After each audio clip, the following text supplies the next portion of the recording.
राजनीति में लंबे अवकाश के बाद भोजपुर से राजकुमार पटेल की हुई ऐतिहासिक एंट्री।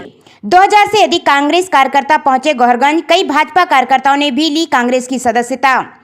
26 अक्टूबर को भोजपुर विधानसभा क्षेत्र से नामांकन जमा करने के बाद राजकुमार पटेल ने सधे हुए अंदाज में टिकट के सभी दावेदारों का नाम लेते हुए कहा, यह कांग्रेस कार्यकर्ताओं का हुजूम लाया गया नहीं आया हुआ है।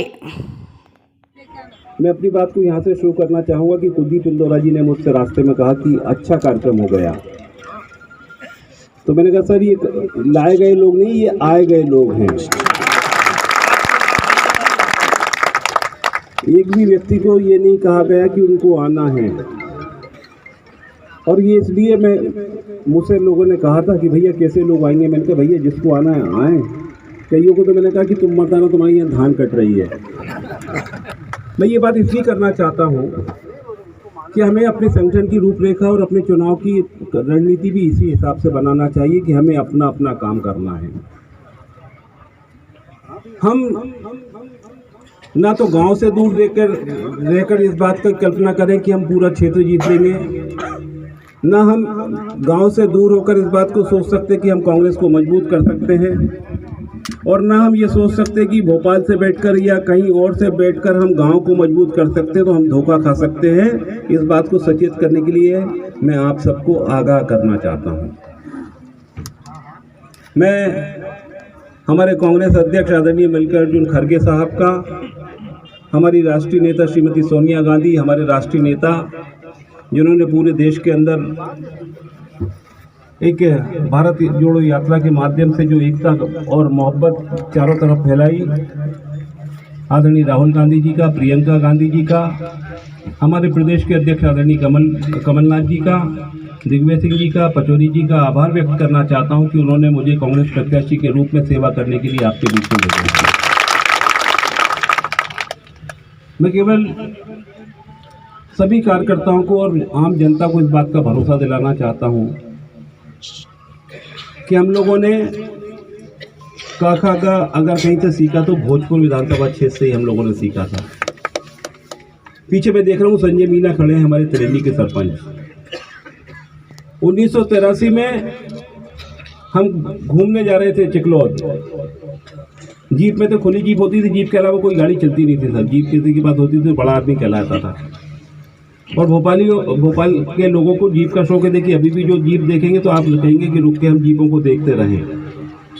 तो हम जा रहे थे चिकलौद, रास्ते में लोगों ने कहा प्यास लगी, तो एक घर का हमने फड़का खोला क्योंकि बागोड़ वाला घर था। गर्मी के दिन खटिया के ऊपर संजय के पिताजी कल्लू भैया सो रहे थे। हमने कहा भैया पानी पीने को मिलेगा क्या?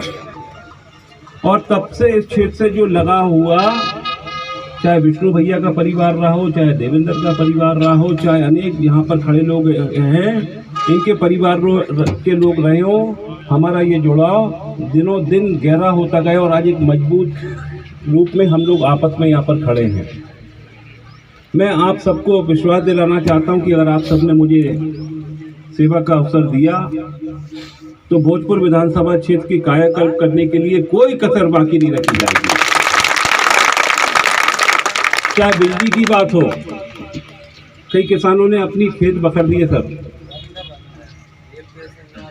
हमारा ये पूरा क्षेत्र आदिवासी अंचल से घिरा हुआ क्षेत्र है।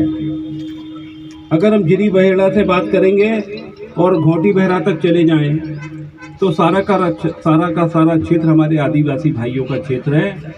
और जिस विषम परिस्थितियों में आज इस क्षेत्र के आदिवासी भाई रहते हैं और जितनी मेहनत वो करते हैं, मैं देखकर मुझे ताज्जुब होता है कि हम लोग कैसे ये कह सकते हैं कि भोजपुर विधानसभा में भारतीय जनता पार्टी जो लगातार पिछले 50 वर्षों से जीतती आ रही है, यहाँ से वर्तमान मुख्यमंत्री जी भी सांसद के रूप में यहाँ से रहे हैं। अटल बिहारी वाजपेयी जी यहाँ से चुनकर गए, राघव जी भाई यहाँ से चुनकर गए, सुषमा स्वराज जी यहाँ से चुनकर गई, रामपाल सिंह जी यहाँ से चुनकर गए, रमाकांत जी यहाँ से चुनकर गए। और विधायक के रूप में 1985 में जब पटवा जी आए और तब से लेके लगातार ये पूरा इलाका, एक बार को छोड़कर जब राजेश पटेल साहब हमारे विधायक बने, उस कार्यकाल को छोड़कर मुझे ताज्जुब होता है कि इस क्षेत्र के इन समस्याओं के बारे में इन्होंने क्यों नहीं सोचा। क्योंकि जब करकवानी, खोदरा और बांदर चूहा हम गए, हम गए पीपल चौक और बरुआ। हम जब गए बोर पानी और बोर खाड़ी, उमरिया गए, मोरन गए, पूरा का पूरा बेल्ट देख के हमको ऐसा लगा कि बिजली में करंट है भी कि नहीं है।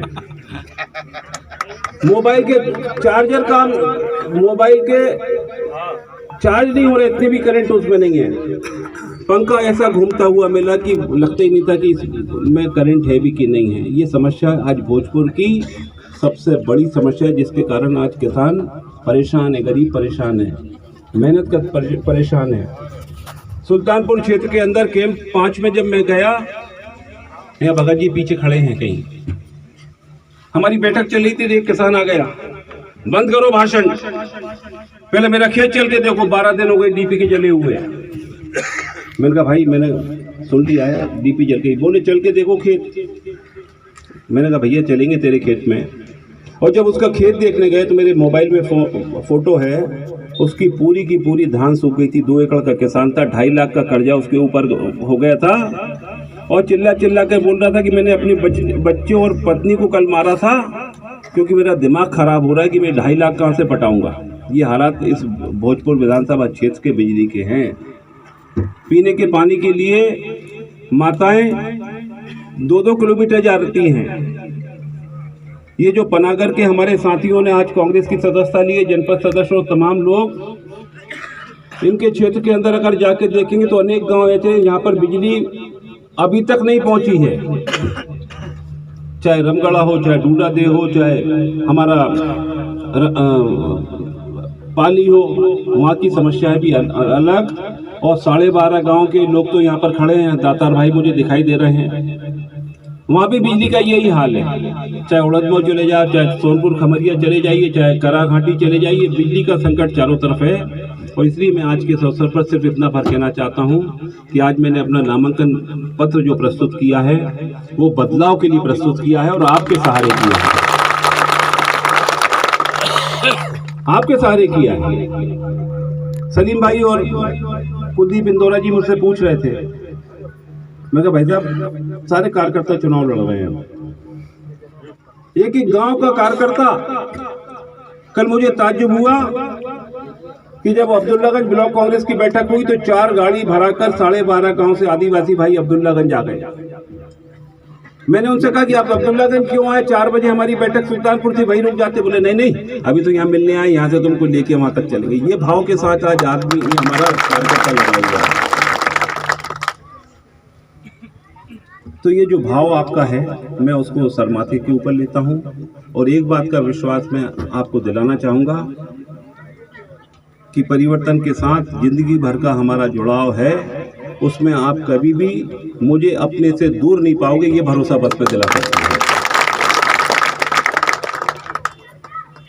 परेश ने बहुत मेहनत की, यदुवीर ने बहुत मेहनत की, चंदा चौहान जी ने बहुत मेहनत की, मैं क्योंकि DS राय साहब ने बहुत मेहनत की, भाई बद्री पाल जी ने मेहनत की, उमेश पाल जी ने मेहनत की, सब लोग लगे थे टिकट के लिए। एक टिकट था और सब लोग यही कहते थे पार्टी को जिताने के लिए काम कर रहे हैं। और मुझे इस बात का गर्व और फख्र है कि हमारे तमाम साथियों ने हर उन गांवों में जाकर कांग्रेस की अलग जगाई है। मैं चाहूँगा कि जोरदार ताली बजाकर हम इन लोगों के मेहनत के लिए इनको धन्यवाद दें। भारतीय जनता पार्टी का असली चेहरा सामने आया है। 2018 में भी मध्य प्रदेश की जनता ने कमलनाथ जी के ऊपर विश्वास किया था और कांग्रेस की सत्ता बनी थी, सरकार बनी थी, हम लोगों ने काम भी किए। कर्जा माफी का 27 लाख किसानों का हमने 1 लाख रुपये तक का कर्जा माफ किया, गौशालाएँ खुली और बहुत सारे काम, वृद्धा पेंशन, निराश्रित पेंशन,